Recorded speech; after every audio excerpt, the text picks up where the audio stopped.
মুষ্টি ইয়ামেন দেশের মাটি দেওয়া হইল। কি দেওয়া হলো? এক মুষ্টি মাটি দেওয়া হলো। হে শাহজালাল, এই মাটি তোমার হাতের মুষ্টির মধ্যে রাখো। এই মাটির মিল তুমি যেখানে পাইবা সেখানে তোমার দিন প্রচারের জায়গা হবে। সেই জায়গা থেকেই তুমি দিনের কাজ প্রসারিত করবা। এই মাটির মিল যতক্ষণ না পাইবা ততক্ষণ তোমার যাত্রা যেন বন্ধ না হয়, তুমি যাইতেই থাকবা। মাটির মিল যেখানে পাইবা সেখান থেকেই তুমি দিনের কাজ প্রসারিত করবা। তখন শাহজালাল বলতেছেন, মামা আমি একা একা যাই কেমনে, আমাকে কিছু সফর সঙ্গী দেন। তখন ভাইয়ার আমার, সর্বপ্রথম ইয়ামেন দেশ থেকে 360 আউলি আসেন নাই। ইয়ামেন দেশ থেকে যখন শাহজালাল মুজাররদিয়া মনি রহমাতুল্লাহ আলাইহি রওনা হয়েছিলেন তখন মাত্র 12 জন উচ্চ পদস্থ আল্লাহর ওলি উনার সফর সঙ্গে ছিলেন। কয়জন? বাংলাদেশের মধ্যে সর্বপ্রথম মুসলিম শহীদ হলো উনার কলিজার টুকরা সন্তান শিশু গুলজারে আলম। শিশু গুলজারে আলম বাংলাদেশের সর্বপ্রথম শহীদ মুসলমান। কারণ ব্যক্তি স্বার্থে নয়, নিজের স্বার্থে নয়, ইসলামের স্বার্থে আকিকার গোশতের একটা হাড্ডি রাজা গৌরগোবিন্দের বাড়ির সামনে পড়ার কারণে পিতার সামনে এই রাজা গৌরগোবিন্দ শিশু গুলজারে আলমকে গলা কেটে জবাই করেছে। নাউজুবিল্লাহ বলেন। কারবালার মাধ্যমে যেই রকম ভাবে আহলে বায়াতের স্মৃতিচারণে ইসলামের সুদা আমরা পেয়েছি, বাংলাদেশের মধ্যে ইসলামটা শিশু গুলজারে আলমের রক্তের বিনিময়ে পেয়েছি। আজানের ধ্বনিতে ওই সমস্ত হিন্দু নদীর ঘাটের মাঝে যারা ছিল এদের অন্তরটা আস্তে আস্তে নরম হতে লাগলো। আজও পর্যন্ত আমাদের প্রতিবেশী হিন্দু ধর্মের অনেক ভাইয়েরা আমাদের ইসলাম ধর্মের যেই রীতি, ইসলামী অনুশাসন যেইগুলা, এইগুলা দেখে দেখে তারা স্বেচ্ছায় স্বইচ্ছায় জোর করতে হয় নাই, অনেক বিধর্মী হিন্দু ভাইয়েরা কালেমা পড়ে মুসলমান হয়ে যায়। কারণ পৃথিবীতে একটা ধর্মের কথাই আল্লাহ কোরআনে পাকে উল্লেখ করেছেন, এই ধর্মটাই হলো ইসলাম ধর্মের কথা। আওয়াজ দেন ঠিক না ঠিক? বাজিতপুর মিডিয়া, সুন্নিয়তের অহংকার। হয়ে গেছেন। রাসূল বলতেছেন, হে আহমেদ কবির, তোমার ভাগনা শাহজালালকে তুমি ভারতবর্ষে পাঠাইয়া দাও দিন প্রচারের জন্য, ইসলাম প্রসারিত করার জন্য। তখন সৈয়দ আহমেদ কবির রেফাই তিনিও স্বপ্ন থেকে জাগ্রত হইয়া চিন্তা করতেছেন, দয়াল নবী আদেশ করেছেন মাহারা বাবাহারা সন্তানটাকে একা আমি পাঠিয়ে দেব ইয়ামেন দেশে, নবীর আদেশ তো অবশ্যই অবশ্যই রক্ষা করতে হবে। এই বলে তিনি ভাবতেছেন শাহজালালের কাছে কেমনে সংবাদটা আমি দেই। দেখা যায় হঠাৎ করে ফজরের আজানের ধ্বনি শোনা যায়। তারা তাহাজ্জুদের নামাজ পড়তে পড়তে হঠাৎ করে দেখা যায় আজানের ধ্বনি শোনা যায়, আসসালাতু খায়রুম মিনান নাওম,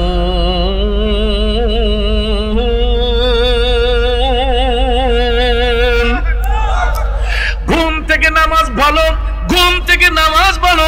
এই শব্দটা শোনার সঙ্গে সঙ্গে বাবা শাহজালাল চলে গেলেন ফজরের নামাজ পড়ার জন্য। সৈয়দ আহমেদ কবির রেফাই তিনিও গেলেন নামাজ পড়ার জন্য। মামা এবং ভাগনা জামাতের সহিত ফজরের নামাজ আদায় করলেন।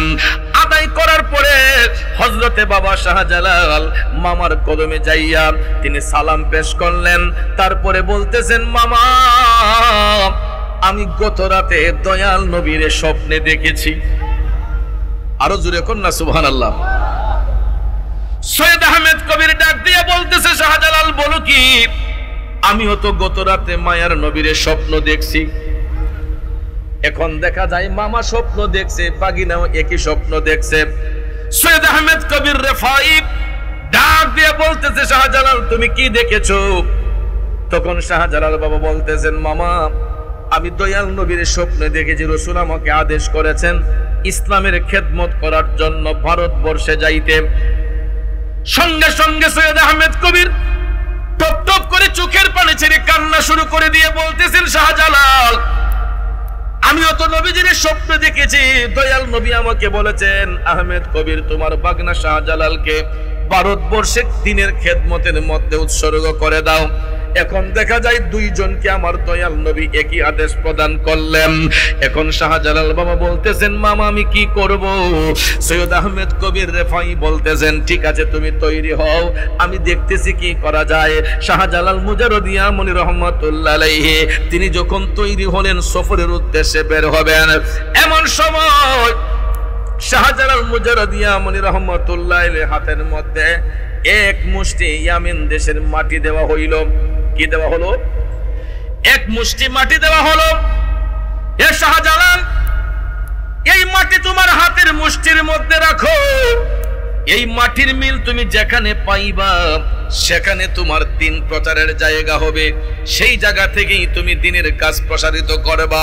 এই মাটির মিল যতক্ষণ না পাইবা ততক্ষণ তোমার যাত্রা যেন বন্ধ না হয়, তুমি যাইতেই থাকবা। মাটির মিল যেখানে পাইবা সেখান থেকেই তুমি দিনের কাজ প্রসারিত করবা। তখন শাহজালাল বলতেছেন মামা আমি একা একা যাই কেমনে, আমাকে কিছু সফর সঙ্গী দেন। তখন ভাইয়ার আমার সর্বপ্রথম ইয়ামেন দেশ থেকে 360 আউলিয়া আসেন নাই। ইয়ামেন দেশ থেকে যখন শাহজালাল মুজাররদিয়া মনি রহমাতুল্লাহ আলাইহি রওনা হয়েছিলেন তখন মাত্র 12 জন উচ্চ পদস্থ আল্লাহর ওলি উনার সফর সঙ্গে ছিলেন। কয়জন? জোরে কোন কয়জন? এই 12 জনের মধ্যে একজন ছিলেন আওলাদে রাসূল। উনি হচ্ছেন হবিগঞ্জের চুনারুঘাটে মুরার বন্দের জমিনে বর্তমানে যিনি পূর্বে এবং পশ্চিমে শুয়ে আরাম করতেছেন, ওনার নাম হচ্ছে সিপাহসালার সৈয়দ নাসির উদ্দিন রহমাতুল্লাহ আলাইহি। জুড়ে জুড়ে কোন আল্লাহু আকবার। এই 360 আউলিয়ার অন্যতম সেনাপতি যিনি ইয়ামেন দেশ থেকে বাবা শাহজালালের সফর সঙ্গী হয়ে এসেছিলেন 12 জন আল্লাহর ওলির মধ্যে হতে উনি ছিলেন একজন আওলাদে রাসূল সিপাহসালার সৈয়দ নাসির উদ্দিন রহমাতুল্লাহ আলাইহি। এই আলোচনাটা একটু পরে করতেছে, বাজান কষ্ট হইতেছে আপনাদের, গভীর মনোযোগ। আমাকে শানে বেলায়েতের উপর কিছু কথা বলার জন্য বলা হয়েছে, এই জন্য এই ইতিহাসটা আপনাদের কাছে জানাতে চাই। বাংলাদেশের মধ্যে আল্লাহর ওলি বাবা শাহজালাল কিভাবে আইসা দিনের কাজ আঞ্জাম দিয়েছেন। আজকে যারা বাবা শাহজালালকে নিয়ে কটু বাক্য ব্যবহার করেন এদের একটু বোঝানোর জন্য কথাগুলা বলতেছি, যাতে বুঝার পরে আমাদের ঈমান আকীদাটা মজবুত হয়। বাবাজিরা আমার 12 জন উচ্চ পদস্থ আল্লাহর ওলি সৈয়দ আহমেদ কবির বাগিনার সফর সঙ্গী বানিয়ে দিলেন। এরই মধ্যে একজন হলো আওলাদে রাসূল সৈয়দ সিপাহসালার নাসির উদ্দিন রহমাতুল্লাহ আলাইহি। এই 12 জনের কাফেলা নিয়ে বাবা শাহজালাল মামার স্নেহধন্যে থাকার পরে তিনি মামার কাছ থেকে বিদায় নিয়ে যখন সফরে রওনা হইলেন, ভারতবর্ষ থেকে ইয়ামেন দেশের দূরত্বটা কি কম? অনেক দূরের রাস্তা, কথা কোন ঠিক না ঠিক? এখন হয়তো আমরা বিমান যুগে এক দেশ থেকে আরেক দেশে 5 ঘন্টা 6 ঘন্টায় চলে যাই, 8 ঘন্টায় চলে যাই। কিন্তু ভাইয়ের আমার তখন তো উড়োজাহাজ ছিল না, তখন জাহাজ স্টিমার এত বিপুল ভাবে ছিল না, কথা কোন ঠিক না ঠিক? তখন মানুষ সফর করত পাও দিয়ে হেঁটে হেঁটে। অনেক অলৌকিক শক্তির বলে মানুষ এক জায়গা থেকে আরেক জায়গায় ভ্রমণ করত, মুমিন ব্যক্তিগণ, কথা কোন ঠিক কিনা? শাহজালাল মুজাররদিয়া মনি রহমাতুল্লাহ আলাইহি তিনি যখন ইয়ামেন দেশের মাটি হাতের মুঠো করে তিনি যখন 12 জনকে নিয়ে রওনা হলেন, ভারতবর্ষ আসা পর্যন্ত তিনি এক একটা জায়গায় এক একজন আল্লাহর ওলির দিদার পেয়েছেন, এক একটা জায়গায় এক একজন আল্লাহর ওলির দিদার পেয়েছেন, যার কারণে ওনার লোকেশন পাইতে আর কোনো সমস্যা হয়। আমরা যখন বিশ্ব ভ্রমণ করি তখন দেখবেন আমাদেরকে গাইডনেস করে গুগল সফটওয়্যার। কি গাইডনেস করে? Google software. আকাশপথ বলেন, সমুদ্রপথ বলেন, নদী পথ বলেন, স্থল পথ বলেন, প্রত্যেকটা পথে আমাদেরকে একটা সফটওয়্যার গুগল এটা আমাদেরকে হেল্প করে। কিভাবে? যেমন আমি হবিগঞ্জ থেকে সঞ্চারা আসবো, ভৈরব সঞ্চারা, হবিগঞ্জ থেকে যদি আমি রাস্তা নাও চিনি একটা ব্যক্তিকে জিজ্ঞেস করতে হবে না, আমি গুগল ম্যাপে যখন সার্চ দেব ভৈরব সঞ্চারা লিখে, তখন ভাইয়ার আমার হবিগঞ্জ থেকে আমাকে গুগল সফটওয়্যার হেল্প করতেছে যে কত ঘন্টা সময় লাগবে এবং রাস্তায় কোন জায়গার মধ্যে জ্যাম আছে, কোন জায়গাটা ক্লিয়ার আছে, এটা পর্যন্ত গুগল সফটওয়্যার আমাকে আপনাকে গাইডনেস করতেছে। এটা কি আপনারা বিশ্বাস করেন? আকাশপথে উড়োজাহাজগুলো উঠতেছে, কোন কুল কিনারা আছে? এক দেশ থেকে আরেক দেশে সময় নির্ধারণ করে দিচ্ছে গুগল সফটওয়্যার, সময় নির্ধারণ করে দিচ্ছে গুগল সফটওয়্যার। বাংলাদেশ থেকে বিমানটা কয় ঘন্টায় জেদ্দা যাবে, দুবাই যাবে, ওমান যাবে, কাতার যাবে, লন্ডন, আমেরিকা, কোন দেশে বিমানটা কখন যাবে, কত ফিট উপর দিয়ে যাবে, এটা পর্যন্ত গুগল সফটওয়্যার আমাদেরকে গাইডনেস করতেছে, আমাদেরকে জানিয়ে দিচ্ছে। বিমানে যে আমরা বসি, বিমানটা কতটুক উপরে আছে এটাও গুগল সফটওয়্যার দেখাচ্ছে, কয় ঘন্টা সময় লাগতেছে এটা দেখাচ্ছে, রাস্তা কোন দিকে যেতে হয় এটা দেখাচ্ছে, কোন দিকে রিস্ক এটাও দেখাচ্ছে। তাহলে আপনারা বলুন, গুগল সফটওয়্যার একজন মানুষ তার জ্ঞানকে প্রয়োগ করে এই সফটওয়্যারের আবিষ্কার করছে। কথা কোন ঠিক না বেঠিক? তাহলে একজন বিজ্ঞানী যদি রিসার্চ করে, গবেষণা করে, একটা গুগল সফটওয়্যার আবিষ্কার কইরা গোটা পৃথিবীটা তার নিয়ন্ত্রণে রাখতে পারে, একজন আল্লাহর ওলি কোরআন হাদিস রিসার্চ করে গোটা বিশ্ব ভ্রমণ করার ক্ষমতা রাখে কি রাখে না? এই বিশ্বাস আপনাদের আছে না নাই?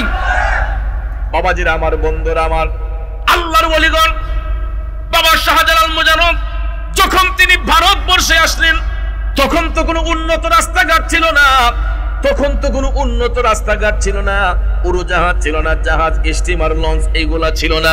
বাবা শাহজালাল ঐশ্বরিক শক্তির বলে, কারামতি শক্তির বলে ভারতবর্ষ আসা পর্যন্ত এক একটা জায়গায় এক একটা লোকেশন পাইয়া বাবা শাহজালাল 360 জনের একটা কাফেলা নির্মিত করলেন।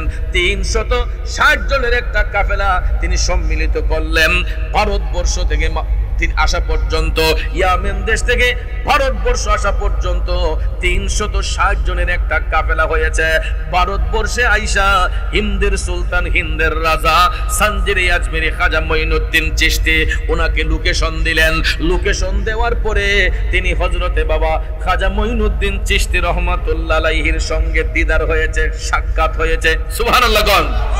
360 আউলিয়ার বিশাল বড় কাফেলা নিয়ে হিন্দুস্তানের রাজা বাবা খাজা গরিবে নওয়াজ রহমাতুল্লাহ আলাইহির সাক্ষাৎ যখন হলো, তখন খাজা মঈনুদ্দিন চিশতি বাবা শাহজালালকে বললেন যে হুজুর, আপনি এখানে অবস্থান করবেন না, কারণ আপনার জায়গা আরো রয়েছে, কারণ এখানে যেই হিন্দু রাজা পিতৃরা ছিল তাকে পরাজিত করার জন্য আমি মঈনুদ্দিনই যথেষ্ট।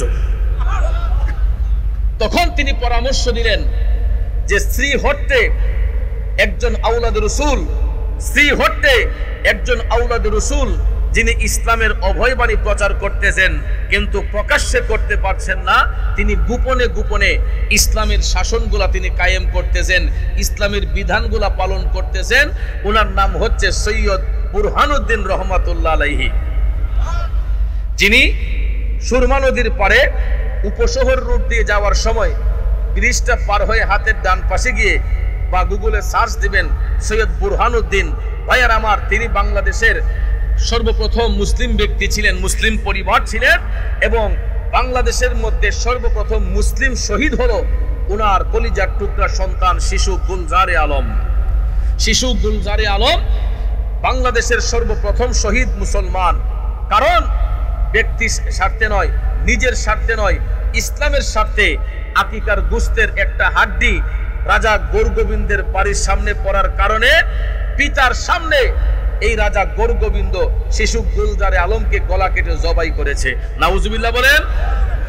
কারবালার মাধ্যমে যেই রকম ভাবে আহলে বায়াতের স্মৃতিচারণে ইসলামের সুদা আমরা পেয়েছি, বাংলাদেশের মধ্যে ইসলামটা শিশু গুলজারে আলমের রক্তের বিনিময়ে পেয়েছি। খাজা মঈনুদ্দিন চিশতি বললেন, ও শাহজালাল, আপনি শ্রীহট্ট অভিমুখে যান, কারণ সিলেটের পূর্ব নাম ছিল শ্রীহট্ট। হট্ট মানে গন্ডগোল, হট্ট মানে কি? গন্ডগোল। তিনি বলতেছেন আপনি শ্রীহট্ট অভিমুখে যান, কারণ সেখানে রাজা গৌরগোবিন্দ মুসলিমদের উপর নির্যাতন করতেছে, আপনি ওই দিকে রওনা করেন। তখন তিনি লোকেশন বলে দিলেন।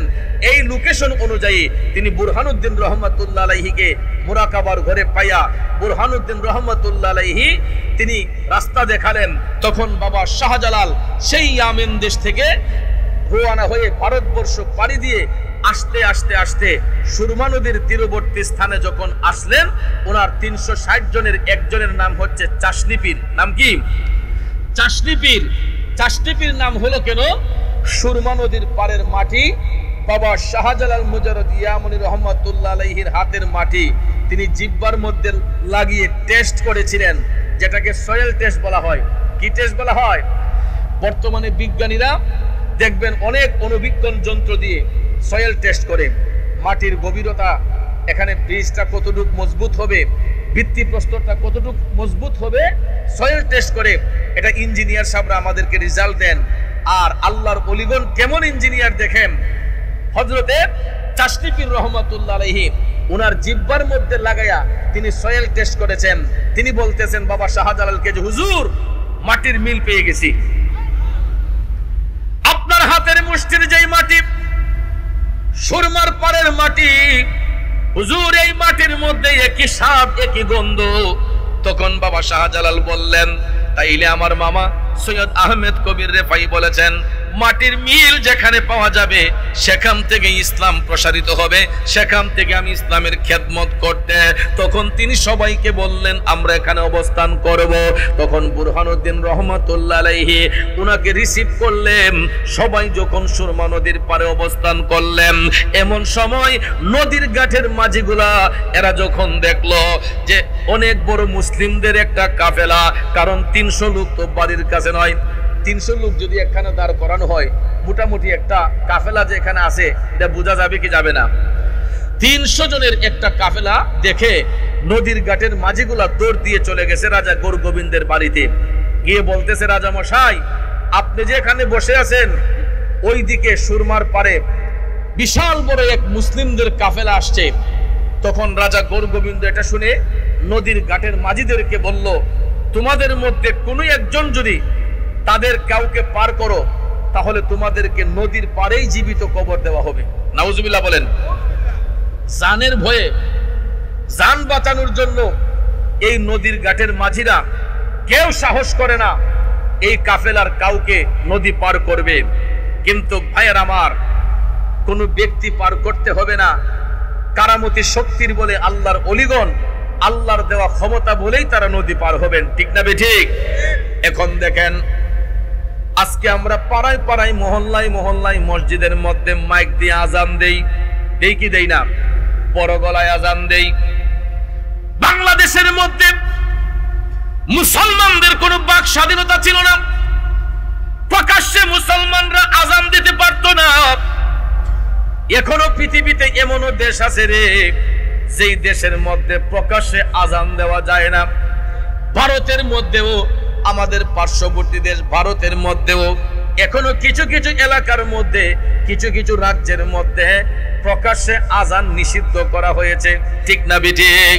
ঠিক সেই রকম ভাবে যখন এই গোটা বাংলাবর্ষ, গোটা ভারতবর্ষ যখন হিন্দু অধ্যুষিত ছিল, তখন মুসলিমদের কোনো বাক স্বাধীনতা ছিল না। মুসলমানরা তখন প্রকাশ্যে আজান দিতে পারত না। বাংলার মাটিতে সর্বপ্রথম উঁচু গলায় যিনি বড় করে আজান দিয়েছিলেন, উনি হচ্ছেন নবী বংশের আওলাদ, আওলাদের রাসূল সিপাহসালার সৈয়দ নাসির উদ্দিন রহমাতুল্লাহ আলাইহি, যিনি 120 জন আউলিয়াকে সাথে নিয়ে হবিগঞ্জের চুনারুঘাটের মুরার বন্দের জমিনে যিনি শুয়ে এখনো আরাম করতেছেন। জোরে জোরে কি সুবহানাল্লাহ বলবেন না? এই জন্য কবি বলেন, নবীর আওলাদ যখন দেখে মনে বড় আশা রাখে, নবীর আওলাদ যখন দেখে মনে বড় আশা রাখে, চরণ দুটি ধৌত করি দিয়ে চোখের জল। আমরা নবীজির পাগল, আমরা মদিনার পাগল, আমরা নবীজির পাগল, নার পাগল। মদিনার দুলবালি মোর, মদিনার দুলবালি মোর, মদিনার দুলবালি মোর নয়নের কাজল। আমরা নবীজির পাগল, আমরা মদিনার পাগল, আমরা নবীজির পাগল, আমরা মদিন। ঠিক কিনা বলেন? নবীজির পাগল মদিনার পাগল হলে লাভ না লস? লাভ না লস?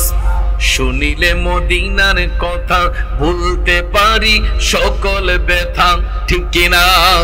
শুনিলে মদিনার কথা বলতে পারি সকল ব্যথা, শুনিলে মদিনার কথা বলতে পারি সকল ব্যথা, বুকের ভেতর ভেসে উঠে প্রেমানন্দের ঢোল। আমরা নবীজির পাগল, আমরা মদিনার পাগল, আমরা নবীজির পাগল, আমরা মদিনার পাগল, ঠিক না বেঠে বন্ধু? বাবা শাহজালাল সুরমা নদীর পারে যখন অবস্থান করলেন, হঠাৎ করে আসরের ওয়াক্ত শুরু হয়ে গেল।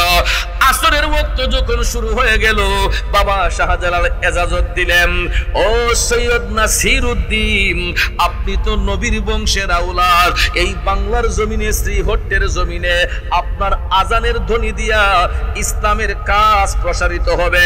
তখন আওলাদ রাসূলকে নির্দেশ দেওয়ার সঙ্গে সঙ্গে সিপাহ সালার সৈয়দ নাসিরউদ্দিন রহমাতুল্লাহ আলাইহি কিবলামুখী হইয়া সর্বপ্রথম বড় গলায় এই বাংলার জমিনে আজানের ধ্বনি দিয়ে বলছিলেন, আল্লাহু আকবার,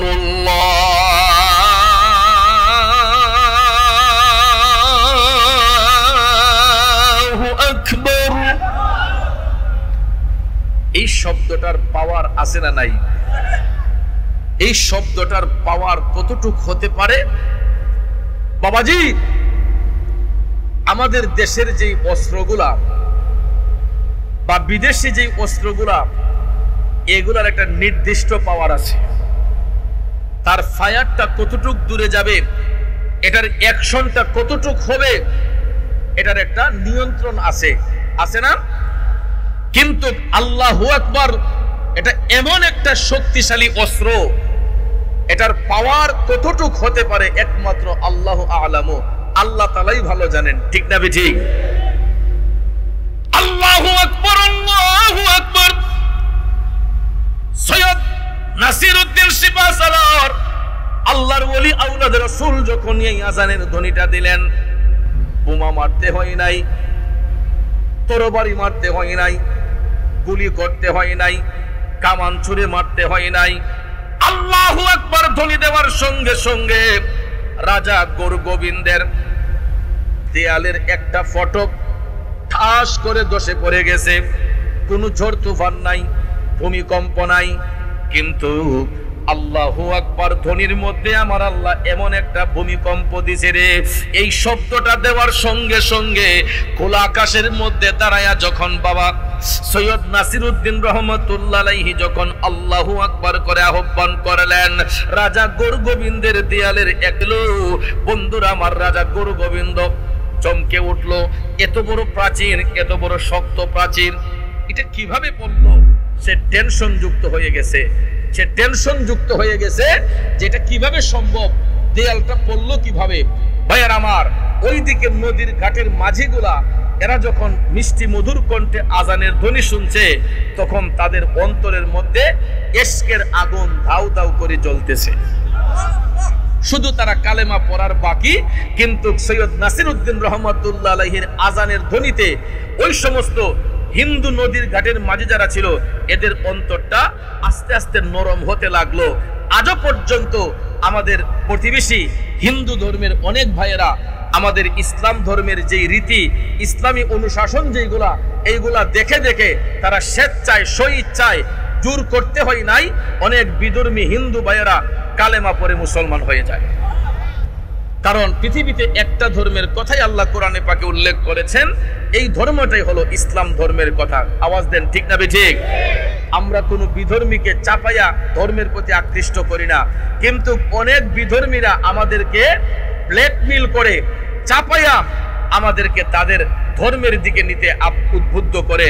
আমাদের বাংলাদেশেও এই ষড়যন্ত্র এখন চলে আসছে। আপনারা ঘুমায় আছেন, আপনারা এখনো সজাগ নয়। আমাদের বাংলাদেশও এই ভাইরাসটা কিন্তু উত্তরবঙ্গের অনেক জায়গায় চলে এসেছে।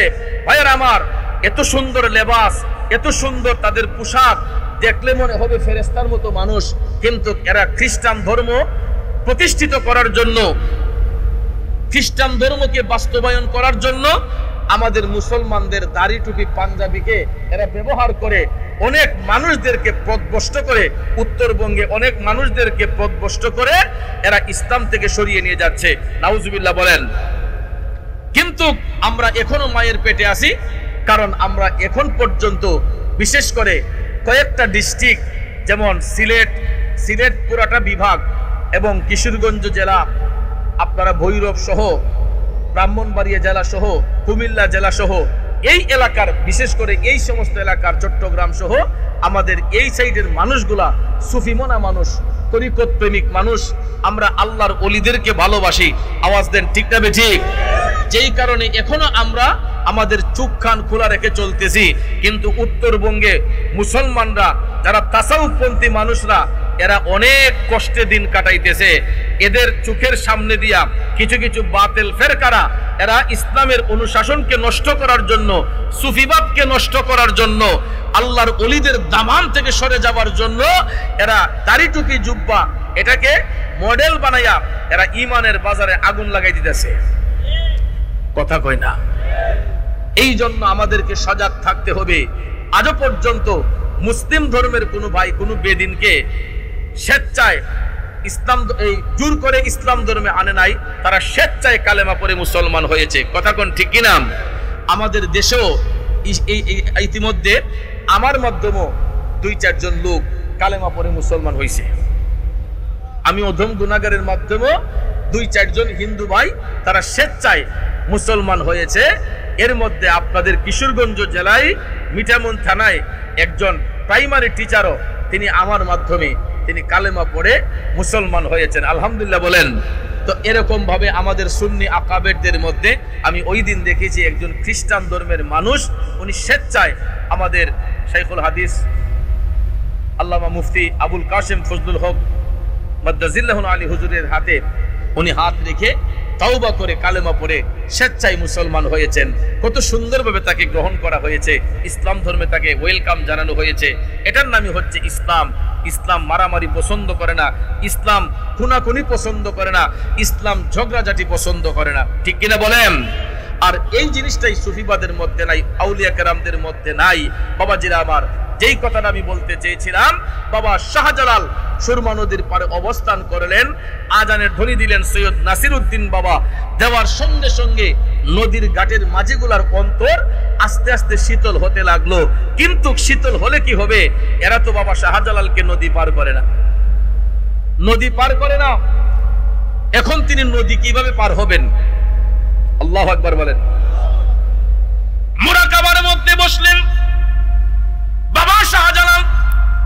আসরের নামাজ শেষে মাগরিবের পূর্ব মুহূর্তে তিনি যখন নদীর পারে কিবলামুখী হয়ে মুরাকাবা করলেন, কারণ মুরাকাবা এটা এমন একটা জিনিস যেটাকে ইংরেজিতে বলা হয় মেডিটেশন, বাংলাতে বলা হয় সাধনা অথবা ধ্যান, আরবিতে বলা হয় মুরাকাবা, ইংরেজিতে বলা হয় মেডিটেশন, অর্থাৎ একাগ্র চিত্তে মওলার প্রেমে বিলীন হয়ে যাওয়া। একাগ্র চিত্তে মওলার প্রেমে বিলীন হয়ে যাওয়া, ফানা হয়ে যাওয়া, এটারে বলা হয় মুরাকাবা। আর মুরাকাবার নির্দিষ্ট একটা নির্জন স্থান প্রয়োজন, যেখানে বাচ্চাদের চিল্লাচিল্লি না হয়, যেখানে মানুষের ডিস্টার্ব না হয়। এই সমস্ত নির্জন জায়গার মধ্যে মুরাকাবা করলে আমার মওলা পাকের কুদরতি আদালত থেকে অনেক কিছু হাসিল করা যায়। কিন্তু আমরা তো বর্তমানে মুরাকাবা পড়ব দূরের কথা, ওয়াক্তের নামাজগুলোই তো পড়ি না। তাহাজ্জুদ পড়ব দূরের কথা, মুরাকাবা মুশাহাদা করব দূরের কথা। আমরা তো সঠিকভাবে 5 ওয়াক্ত নামাজটাই পড়তে চাই না। আবার আমরা মুসলমান পরিচয় দেই, বড় বড় গলায় চাপা মারি। ফতুয়ার কোনো অভাব নাই, চাষটল বইলে দেখবেন আমাদের চাইতে বড় বড় ফতুয়াবাজ লোক আছে, আছে না? শাস্ত্রল মুফতির অভাব নাই আমাদের দেশে, শাস্ত্রল মুফতির অভাব আছে? অভাব নাই, কিন্তু হক্কানি আলেম ওলামা, হক্কানি মুফতির অভাব এখনো দুনিয়াতে আছে। তো যেই কথাটা আমি বলতে চেয়েছিলাম বাবাজি, বাবা শাহজালাল মুজারদিয়া মনি রহমাতুল্লাহ আলাইহি তিনি মুরাকাবার মধ্যে গেলেন, একাগ্র চিত্তে মওলার ধ্যানে গেলেন।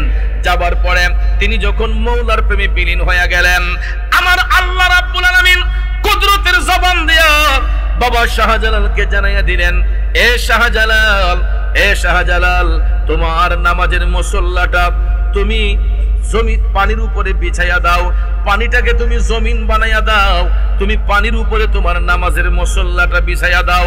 সুবহানাল্লাহ কোন। কুদরতি ভাবে মৌলা পাক যখন ইশারা করেছেন, বাবা শাহজালাল মুরাকাবা মুশাহাদা শেষ করে আমার মৌলা পাকের আদেশ পাইয়া, তিনি মৌলা পাকের আদেশ পাইয়া নবীজির মোহব্বত অন্তরে নিয়া বাবা শাহজালালের নামাজের মুসল্লাটা যখন নদীর উপর বিছাইয়া দিলেন, আমি সঞ্চারাবাসীর কাছে জানতে চাই, এই যে এখানে একটা নামাজের মুসল্লা টেবিলে দেওয়া হয়েছে, আপনারা বলুন যদি এটা একটু গাঢ়, এই নামাজের মুসল্লাটার ওজন কয় কেজি হবে? 1.5 থেকে 2 কেজি। 1.5 থেকে 2 কেজি। আমি ধরলাম একটা নামাজের মুসল্লার ওজন না হয় 5 কেজি হয়ে গেল, হবে তো না, ওই ধরলাম 5 কেজি হয়ে গেল। আপনারা বলেন 5 কেজি ওজনের একটা নামাজের মুসল্লা পানির উপর বাসাইয়া বিছাইয়া 40 কেজি, 50 কেজি, 60 কেজি, 70 কেজি, 80, 100-র উপরে একটা মানুষ যদি এটার উপরে দাঁড়ায়, এটা কি বাসার কথা না ডুবার কথা? বাসার কথা না ডুবার কথা? অবশ্যই এটা ডুবে যাওয়ার কথা, ঠিক কিনা কন? এখন আপনারা বলেন 1.5 কেজি 2 কেজি ওজনের নামাজের মুসল্লাটা পানির উপর বিছাইয়া 60-70 কেজি ওজনের মানুষটারে যদি আমার আল্লাহ ইচ্ছা করে তোলার মতো পাতলা বানাই দিতে পারে কি পারে না? এটাই আমার আল্লাহ প্রমাণ করলেন। আমি আল্লাহ পাহাড়কে সমুদ্র বানাই, সমুদ্রকে পাহাড় বানাই, ঠিক না ঠিক? আল্লাহ রাব্বুল আলামিন বলতেছেন আমি সমুদ্রকে পাহাড় বানাই, পাহাড়কে সমুদ্র বানাই, মরারে জিন্দা করি, জিন্দারে মরা করি। সবকিছু কার হাতে? জোরে বলেন কার হাতে? এ সংসারের প্রেমিক বাবাজিরা, গভীর মনোযোগ। আল্লাহ রাব্বুল আলামিন যদি চায় এত ওজনদারি একটা মানুষকে তোলার মতো পাতলা বানাইয়া দিতে, আমার আল্লাহ পারবে কি পারবে না? কথা বলেন, পারবে কি পারবে না? ঠিক বাবা শাহজালালের বেলায় এটাই হইল। ওনার কারামত, সর্বপ্রথম যে কারামতটা প্রকাশ হয়েছিল, বাবা শাহজালাল মুজাদ্দিদ মুনি রহমাতুল্লাহ আলাইহি নামাজের মুসল্লার মধ্যে যখন বসলেন, নামাজের মুসল্লার মধ্যে যখন তিনি বসলেন, হঠাৎ করে একটা ফটক ঠাস করে ধসে পড়ে গেছে। দেখা যায় এটা নৌকার কাজ করতেছে। তিনি নিচের দিকে যায় না, বরঞ্চ ভাসমান হইয়া তিনি নিজে পার হন নাই, 360 জনের কাফেলা নিয়া এই নামাজের মুসল্লা দিয়া সুরমা নদী পাড়ি দিলেন। যদি কি সুবহানাল্লাহ বলবেন না? এই জন্য কবি বলেছেন 360 ওলি নিয়ে সুরমা নদী পাড়ি দিয়ে, 360 ওলি নিয়ে সুরমা নদী পাড়ি দিয়ে, সিলেট আসেন প্রচারিতে, সিলেট আসেন প্রচারিতে মদিনার ইসলাম। আমরা কি ভুলে গেলাম শাহজালালের নাম? আমরা কি ভুলে গেলাম শাহজালালের নাম? ইতিহাসে আজও তিনি চির অম্লান। আমরা কি ভুলে গেলাম শাহজালালের নাম? কষ্ট হচ্ছে আমার বাবাজিরা, গভীর মনোযোগ। বাবা শাহজালাল কারামতি শক্তির বলে নদী পার হইলেন। এখন প্রশ্ন হলো, আল্লাহর ওলিদের বেলায় কারামত প্রকাশ হয় কার হুকুমে? কার হুকুমে? আর আমাদের দেশে কিছু কিছু মানুষ এরা এই কথা বিশ্বাস করে না, কারামতুল আউলিয়া হাক্কুন, যে আউলিয়া কেরামের কারামত সত্য। এই জিনিসটা আমাদের দেশে দুর্বল মানুষ যারা, দুর্বল ইমানের মানুষ যারা, এরা বিশ্বাস করে না। কিন্তু ভাইয়ার আমার, একটা কথা জেনে রাখবেন, আল্লাহ পাকের বেলায় যেটা প্রকাশ পায় এটা হলো কুদরত, আর নবীদের মাধ্যমে যেটা বলা হয় এটা হলো মুজেজা, আর ওলিদের মাধ্যমে যেটা বলা হয় এটা হলো কারামত। এটা কি? কারামত। নবীদের বেলায় হবে মুজেজা, ওলিদের বেলায় হবে কারামত, আল্লাহ পাকের বেলায় হবে কুদরত। আল্লাহ যা করেন কুদরতে ইশারায় করেন, নবীগণ যা করেন মুজেজার মাধ্যমে করেন, ওলিগণ যা করেন কারামতের মাধ্যমে করেন। সুবহানাল্লাহ বলেন।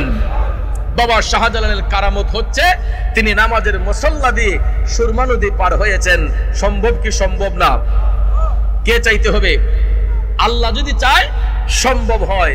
কারণ দেখেন বাবা শাহজালালের আলোচনা তো পরেই রাখলাম, আপনি বর্তমানে দেখেন আমরা যে বিমান যুগে এক দেশ থেকে আরেক দেশে যাইনিও, বিমান দিয়া এক দেশ থেকে আরেক দেশে আমরা পাড়ি দেই। একটা বিমান ছোট হইলেও একটা বিমানের মধ্যে 1 থেকে 150 জন লোক ধরে, হেলিকপ্টারে হয়তো 4 জন লোক যাতায়াত করতে পারে। কিন্তু আকাশপথে যে বিমান এক দেশ থেকে আরেক দেশে পাড়ি দেয়, একটা বিমানের মধ্যে সর্বনিম্ন 200 যাত্রী, সর্বোচ্চ 1000 যাত্রী নিয়েও বিমানগুলো আকাশপথে উঠতে পারে। পারে কি পারে না?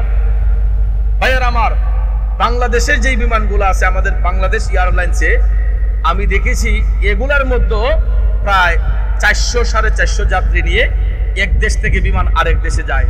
তো 400 যাত্রীর ওজন কত হতে পারে? এই 400 যাত্রীর সাথে আরো এই পরিমাণ মালামালও আছে। কথা কোন ঠিক না ঠিক? তাহলে মানুষের আবিষ্কৃত, মানুষের জ্ঞান দিয়ে প্রয়োগ করে একটা উড়োজাহাজ দিয়ে যদি আকাশপথে 400-500 যাত্রী যদি এক দেশ থেকে আরেক দেশে উড়া দিয়া যাইতে পারে, আল্লাহর ওলিগণ কারামতি শক্তির বলে তারা পানির উপর দিয়া বিচরণ করতে পারবে কি পারবে না? এই বিশ্বাস আপনাদের আছে না নাই? কিন্তু মুনাফিক বেঈমানরা এটা স্বীকার করে না। মুনাফিক বেঈমানরা আল্লাহর ওলিদের কারামত বিশ্বাস করে না। কিন্তু বাবা শাহজালাল নামাজের মুসল্লা দিয়ে নৌকা বানাইয়া সুরমা নদী পাড়ি দিলেন। নদী পার হওয়ার পরেই দেখা যায় মাগরিবের টাইম হয়ে গেল।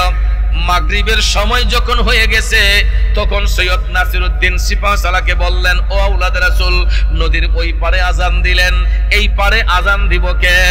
আসরের আজান দিয়েছিলেন ওই পারে, আর মাগরিবের আজান দিয়েছেন নদীর পার হইয়া আরেক পারে। তিনি ওই পারে যাইয়া, বন্ধুরা আমার, বাবাজিরা, মাগরিবের আজান দেওয়ার জন্য আবার কিবলামুখী হইয়া তিনি যখন দাঁড়াইয়া বলতেছেন, আল্লাহু আকবার, আল্লাহু আকবার, আল্লাহু আকবার,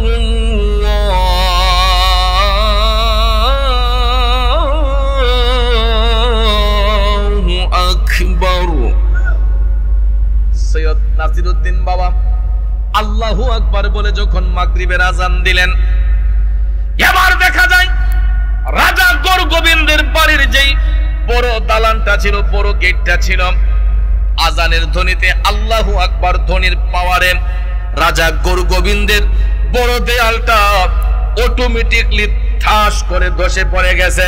জোরে কি আল্লাহু আকবার বলবেন না? অস্ত্র হাতে নিয়ে প্রতিবাদ করতে হয় নাই। এই রাজাদেরকে পরাজিত করার জন্য বোমা হাতে নিতে হয় নাই, অস্ত্র হাতে নিতে হয় নাই, লাঠি হাতে নিতে হয় নাই। বন্ধুরা আমার, বাবাজিরা গো, আল্লাহর ওলিগণ তাদের কারামতি শক্তির বলে আল্লাহর জিকির দিয়া, নবীর দুরূদ শরীফ দিয়া মানুষের অন্তর এমন ভাবে নরম করে দিয়েছে, আগুনের কাছে মোম রাখলে যেই রকম গলে যায়, ঠিক সেই রকম ভাবে ইমানদারদের সঙ্গে বেঈমানরা যখন আইসা মিলিত হয়, অনেক সময় যাদের নসিবে আল্লাহ হেদায়েত রেখেছেন, এরা যখন ওলিদের সোহবতে আসে, তখন দেখা যায় আল্লাহর ওলিদের সোহবতে আসার কারণে ওই লোকটা পরশের সঙ্গে কষাকষি কইরা দামি হইয়া যায়। যেই কারণে দাদা হুজুর লিখেছিলেন, তুমি পরশ আমি লোহা, ও দয়াল দেখিবারে পাই, দয়াল দেখিবারে পাই, ওরে পরশের কিরণে লোহা স্বর্ণ দেও বানাই গো মুর্শিদ, এই ভিক্ষা চাই তোমার প্রেমাগুনে আমায় পুইরা করো ছাই, আমি এই ভিক্ষা চাই তোমার প্রেমাগুনে আমায় পুইরা করো ছাই। বন্ধু, আল্লাহর ওলিদের প্রেমে যারা পুরে গো, এদের অন্তরচক্ষু পরিষ্কার হইয়া যায়, এদের কাশফুল কলব হইয়া যায়। অন্তরচক্ষু যার পরিষ্কার হয়, ওই ব্যক্তি জাহিরি চোখ দিয়া দুনিয়া দেখে, আর অন্তরচোখ যার পরিষ্কার হয়, ওই চোখ দিয়া আল্লাহর আরশ পর্যন্ত দেখতে পায়। আরো জোরে কোন সুবহানাল্লাহ। জাহিরি চোখ দিয়া হয়তো দুনিয়াটা দেখতে পারবেন, আর যাদের কাশফুল কুলুব হয়, অন্তর চক্ষু খোলা হয়, এরা শুধু দুনিয়া দেখে না, চোখ বন্ধ করলে তারা আল্লাহর আরশ পর্যন্ত দেখতে সক্ষম হয়। জোরে জোরে আল্লাহু আকবার বলেন। যেই কথাটা বলতে চেয়েছিলাম, আমার বাবাজিরা, বাবা শাহজালাল মুজাররদিয়া মুনি রহমাতুল্লাহ আলাইহি নদী পার হইয়া মাগরিবের নামাজ আদায় কইরা তিনি রাত্র যাপনের জন্য কাফেলার সদস্যদেরকে নিয়ে অনেক উঁচু একটা জায়গার মধ্যে অবস্থান করলেন, যেই জায়গার মধ্যে কোনো মানুষ ভয়ে উঠে না। জঙ্গলের উপরে, পাহাড়ের উপরে সাধারণত কোনো মানুষ উঠতে পারে? উঠতে চায়, কারণ জঙ্গলের ভিতরে পাহাড়ের চূড়ায় হিংস্র প্রাণীরা থাকে। কথা বলেন ঠিক না বেঠিক? হিংস্র প্রাণীরা সেখানে বসবাস করে, এই জন্য মানুষ ভয়ে সেই জায়গাগুলোর মধ্যে যেত না। কিন্তু যারা মৌলার প্রেমে ফানা হয়, এদেরকে জংলার বাঘেও খায়, জংলার বাঘেও খায়। শাহজালাল মুজাররদিয়া মুনি রহমাতুল্লাহ আলাইহি ওনার কাফেলা নিয়ে তিনি এমন একটা জায়গার মধ্যে গিয়ে অবস্থান করলেন যেখানে কোনো মানুষ ভয়ে যায় না, কিন্তু আল্লাহর ওলিগণ দিনের কাজ আঞ্জাম দেওয়ার জন্য, ইসলামকে প্রসারিত করার জন্য তারা জীবনের মায়া করে নাই। তারা তাকওয়া অর্জনের মাধ্যমে নবীর মহব্বত অন্তরে নিয়া আল্লাহর উপর ভরসা রেখে সেই পাহাড়ের চূড়ায় বৈশা তারা যখন জিকির করেছেন লা ইলাহা ইল্লাল্লাহ, লা ইলাহা ও লা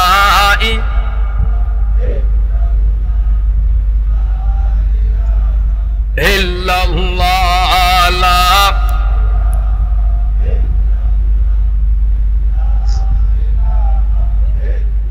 লা ইলাহা লা ইলাহা। মা ফাতেমাতুজ জাহরা রাদিয়াল্লাহু তাআলা আনহার বিষয়ে আমাকে আমার ভাইজান, আমার মসজিদের নিয়মিত মুসল্লি, এখানে অনেকেই আমি দেখতে পাচ্ছি, আমি এটা বেশ অনুমান করে বলতেছি, অনেকেই আমার মসজিদে জুমা পড়েন। আমি সঞ্চারা গ্রামের অনেকেই আমাকে বলেছে, হুজুর আমরা তো আপনার সাথে জুমা পড়ি। আমি ভৈরব বাস স্ট্যান্ডে আল্লামা হাফেজ তুফাজ্জল হোসেন ভৈরবী সাহিবের ওফাতের পরে সেখানে আমি খেতাবত করতেছি। তো আলহামদুলিল্লাহ এখন পর্যন্ত আমি সম্মানের সহিত এখানে আছি। আমাকে মসজিদ কমিটি সহ আমার মুসল্লিনে কেরাম যথেষ্ট পরিমাণ আমাকে ইজ্জত করেন। আমি তাদের ইজ্জত অনুসারে, তাদের দেওয়া ইজ্জত অনুসারে আমিও চলার চেষ্টা করি। দোয়া করবেন ভবিষ্যতে যাতে তাদের ভালোবাসা নিয়ে চলতে পারি। এখানে উপস্থাপক যিনি ছিলেন উনিও আমার নিয়মিত মুসল্লি। আরও অনেকেই এখানে আছেন যারা আমার সাথে জুমার নামাজ আদায় করেন। আমি প্রতিদিন জুমাতে এক একটা বিষয়ের উপর আলোচনা করি, প্রতিদিন জুমার মধ্যে এক একটা টপিক নিয়ে আলোচনা করি। তো আজকে শানে বেলায়ত এবং আম্মাজান খাতুনে জান্নাত সম্পর্কে কিছু বলার জন্য আমাকে ভাই অনুরোধ করেছেন। আসলে দেখেন, বক্তার বক্তব্য শ্রুতি মাধুর্য হয় সাউন্ডের কারণে, আর শ্রোতার আকর্ষণে বক্তার বক্তব্য হয়। এই জন্য বুঝাতে হলে, একটা আলোচনা উপস্থাপন করতে হলে আগে এখানে স্টাডি করতে হয়, ঠিক না বেঠিক? টিচাররা যে ক্লাসের মধ্যে পড়ান, এরা হুট করে গিয়ে পড়ান না, তারা নিজেরাও আগে পড়াশোনা কইরা পরে গিয়া বাচ্চাদেরকে টিচিং দেন। তো আমরাও যখন ওয়াজের মাঠে আসি, যদি কমিটি থেকে আমাদেরকে আগে কোনো বিষয় দেওয়া হয়, তখন ওই বিষয় অনুসারে আমরা আলোচনা করি। উস্তাদটা আমি দেখেছিলাম যে আমাকে বিষয় দেওয়া হয়েছে শানে বেলায়ত। এই জন্য আমি আজকে ভেবেছিলাম যে আমি আজকে বাবা শাহজালালের জীবনী নিয়ে, যেহেতু আউলিয়া কেরামের উপলক্ষে আলোচনার কথা বলা হয়েছে, বাবা শাহজালালের জীবনী নিয়ে কিছু আলোচনা করব। এখন আমার ভাইজান আবদার করেছেন যে খাতুনে জান্নাত সম্পর্কে কয়েকটি কথা বলার জন্য। ভাইয়ারা আমার, বন্ধুরা আমার, আম্মাজান খাতুনে জান্নাত রাদিয়াল্লাহু তাআলা আনহা, তিনি আমার দয়াল নবীজির কলিজার টুকরা সন্তান, ঠিক না বেঠিক? নবীজির কলিজার টুকরা সন্তান আম্মাজান খাতুনে জান্নাত মা ফাতেমাতুজ জাহরা আমিনা খাতুন রাদিয়াল্লাহু তাআলা আনহার ঔরসের সর্বকনিষ্ঠ কন্যা ছিলেন আম্মাজান খাতুনে জান্নাত, যার মাধ্যমেই নবীর বংশের সিলসিলা আওলাদে রাসূল এখন পর্যন্ত আমার আল্লাহ জারি রেখেছেন। আর আম্মাজান খাতুনে জান্নাত তিনি দয়াল নবীর কন্যা, বেলায়েতের বাদশা, বেলায়েতের মূল, যার মাধ্যমে বেলায়েতের আগমন হয়। উনি হচ্ছেন মুশকিল কুশা, হযরতে শের খোদা মাওলানা আলী কাররামুল্লাহু ওয়াজহাহুর সহধর্মিনী, মাওলানা আলীর সহধর্মিনী এবং জান্নাতি যুবকদের সরদার হযরতে ইমাম হাসান এবং হুসাইন রাদিয়াল্লাহু তাআলা আনহুমার গর্ভধারিণী মা এবং খাতুনে জান্নাত আম্মাজান ফাতেমাতুজ জাহরা, তিনি এমন একজন মহিয়সী নারী যিনি হচ্ছেন জান্নাতি রমণীদের সরদারিনী। জুড়ে কি সুবহানাল্লাহ বলবেন না? পৃথিবীতে যত নারীরা জান্নাতের শুভ সংবাদ পাবে, পৃথিবীতে যত নারীরা জান্নাতের শুভ সংবাদ পাবে, তাদের সরদারিনী হবেন আম্মাজান খাতুনে জান্নাত মা ফাতেমাতুজ জাহরা রাদিয়াল্লাহু তাআলা আনহা। ভাইয়েরা আমার, বন্ধুরা আমার, নবীজির কন্যা মাওলানা আলীর সহধর্মিনী হাসান হুসাইনের মা আম্মাজান খাতুনে জান্নাত, যাকে জগতের মা বলা হয়। কি বলা হয়? এই জন্য কবি বলেছেন, কি জননী ছিলেন দেখো মা ফাতেমা, মা বলে ডেকে দিলেন দয়াল খুদাই রে, দয়াল খুদাই। জান্নাতি সরদার যিনি, জান্নাতি সরদার যিনি, তার তুলনা নাই। মায়ের কদমের নিচে জান্নাত দিলেন খোদায়। আমার মায়ের মতো আপন জন, মায়ের মতো আপন জন ত্রিভুবনে নাই। মায়ের কদমের নিচে জান্নাত দিলেন খোদায়, মায়ের কদমের নিচে জান্নাত দিলেন খোদায়। কষ্ট হচ্ছে আমার বাবাজিরা, বন্ধু। খাতুনে জান্নাত তিনি এমন একজন মহিয়সী নারী, তিনি আমারও মা, আমার বাবারও মা, আমার দাদারও মা, 14 গোষ্ঠীর মা। এই মা মানে আমাদের গর্ভধারিণী মা নয়, তিনি আমাদের রুহানি মা। ঠিক না বেঠিক? তিনি রুহানি মা। পৃথিবীর যত জান্নাতি রমণী রয়েছে এবং জান্নাতি পুরুষ যারা হবে, তাদের সরদার ইমাম হাসান এবং হুসাইন, আর জান্নাতি রমণীদের সরদারিনী খাতুনে জান্নাত আম্মাজান ফাতেমা। এই জন্য তিনি জগতের মা, যাকে স্বয়ং রব্বুল ইজ্জত এই লকব দিয়েছেন, উপাধি দিয়েছেন। এই জন্য ভাইয়ের আমার, আম্মাজান খাতুনে জান্নাত রাদিয়াল্লাহু তাআলা আনহার মাজার শরীফ আপনারা অনেকেই মদিনা শরীফ গেলে জিয়ারত করতে সক্ষম হন। ভাইয়ের আমার, বন্ধুরা আমার, কিন্তু মাজার শরীফের কোনো চিহ্ন এখন নাই। মাজার শরীফের চিহ্ন নাই, শুধু পাথর দিয়ে আপনার খণ্ডচিত্র করে রাখা হয়েছে জান্নাতুল বাকির মধ্যে। ভাইয়ার আমার, বন্ধুরা আমার, অন্তর শিহরিত হয়ে উঠে এই জান্নাতুল বাকিতে গেলে, যেখানে 10,000-এর উপরে সাহাবী শুয়ে শুয়ে আরাম করছেন, যেখানে 10,000-এর উপরে সাহাবী শুয়ে আরাম করছেন, কিন্তু এক সময় তাদের মাজার শরীফের স্মৃতিচারণ ছিল, এইগুলা কালের বিবর্তনে ভেঙ্গে সমতল করে দেয়া হয়েছে। বন্ধুরা আমার, বাবাজিরা আমার, এই বিষয়ে আমি বিস্তারিত আলোচনা ভবিষ্যতে কোথাও আসলে খাতুনে জান্নাতের প্রেমের আলোচনা আপনাদেরকে শোনাবো। রাত 2টা ওভার হয়ে গেছে। আমার মনে হয় বন্ধুবর তাহির সাহেব আমাদের খুব কাছাকাছি চলে আসছেন, বিশ্ব রুট ক্রস করছেন। তিনি এখনো পর্যন্ত তিনি আমাদের রাস্তার মধ্যে রয়েছেন, তিনি আসতেছেন। তো আপনারা কি অধৈর্য হয়ে গেছেন? আর কিছু সময় বসতে রাজি আছেননি? কারণ এটাই প্রেম, এটাই ভালোবাসা। আমার বন্ধুবর তাহির সাহেবের জন্য অন্তর থেকে দোয়া করি, কারণ এই জন্য যে এই লোকটা যদি কোনো জায়গার মধ্যে ফজরের টাইমেও যায়, যে আমি ফজরের টাইমে আসতেছি, তখনও দেখা যায় মানুষ আরামের ঘুম হারাম করে দিয়া এই বন্ধুবর তাহির সাহেবের আলোচনা শোনার জন্য তারা অধীর আগ্রহে বসে থাকে। তো আমি বুঝতেছি যে আপনারাও আমার বন্ধুর জন্য অপেক্ষায় অপেক্ষমান। আর অনেকেই আমাকেও ভালোবাসেন, জালালি সাহেবকে ভালোবাসেন। অনেকে বলতেছে 3 জনে এত তাড়াতাড়ি শর্ট সময়ে একসাথে করলো কিভাবে? আসলে এখন মাহফিলের একটু অফ সিজন থাকার কারণে আপনারা পেয়ে গেছেন, আর না হলে আমাদেরকে সাধারণত সবাই একসাথে মিলাইতে পারে না। কারণ এক এক দিন এক একটা মাহফিলের প্রধান অতিথি আমরা থাকি, এক এক দিন এক একটা মাহফিলের প্রধান অতিথি থাকি, যেই কারণে অনেক সময় থাকা সত্ত্বেও আমরা দিতে পারি না, অন্যদিকে এঙ্গেজ হয়ে যাওয়ার কারণে। তো যাক, আলহামদুলিল্লাহ, আজকে তাহিরি সাহেব, আমি, জালালি সাহেব একসঙ্গে একই মাঠে আলোচনা করতেছি, যেই কারণে বিভিন্ন মিডিয়া কর্মী ভাইয়েরাও তারা আনন্দ উদ্দোলিত হয়ে তাদের ক্যামেরা নিয়ে এগুলা ক্যামেরা ধারণ করার জন্য, সুন্নিয়ত প্রচারের জন্য আমার মিডিয়া কর্মী ভাইয়েরা তারাও এসেছেন। তো ভাইয়েরা আমার, বন্ধুরা আমার, অনেকক্ষণ আমরা বসে আছি, আমরা আরেকটু বসবো। তার আগে আমাদের ক্লান্তিটাকে একটু দূর করব নবীকে সালাম দিয়ে। আর আমাকে অনেকেই আসার আগে বলেছে, হুজুর আর কিছু করেন বা না করেন, একটা জিকির দিন হুজুর, একটা জিকির দিয়েন। তো আসলে মস্কারা করেই বলুক বা আনন্দেই বলুক, জিকির কোনো মস্কারার ইবাদত নয়। জিকির হচ্ছে আফদালুল ইবাদত, উত্তম ইবাদত। কারণ জিকিরের মাধ্যমে আত্মা শুদ্ধ হয়, জিকিরের মাধ্যমে দিল রোশন হয়। তাহলে আমাদের দিল আলোকিত করতে চাই কি চাই না? আপনারা কারা কারা চান দুইটা হাত তুলে দেখান। নারায়ে তাকবীর। এটা সঞ্চারের আওয়াজ নয়, ইমানদারের আওয়াজ নয়, ইমানদারের আওয়াজ আরো মজবুত হওয়া চাই। নারায়ে তাকবীর, নারায়ে রিসালাত, আহলে সুন্নাত ওয়াল জামাত। এখন কিছুটা আওয়াজ সবল হয়েছে, আমার বিশ্বাস বাকিটা রাখছেন আপনারা বন্ধুবর তাহির সাহেবের জন্য। ইনশাল্লাহ বাকি আওয়াজটাও তাহির সাহেব আসলে আপনারা দিবেন, আমার বিশ্বাস। তাহলে আসুন নবীর মহব্বত অন্তরে নিয়া কিয়ামে মুস্তাফায় রসুলকে সালাম দিয়ে আমরা একটু লম্বা সময় একটু জিকির করব। কষ্ট হবে আপনাদের? ফেরেশতোं के सलामी देने वाले फौज पढ़ते थे, सैयदा हजरत माँ आमिना सुनते थे।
শুভেচ্ছা স্বাগতম। তাইরি হুজুরের আগমন। সম্মানিত উপস্থিতি, আমরা এতক্ষণ যার জন্য অপেক্ষিত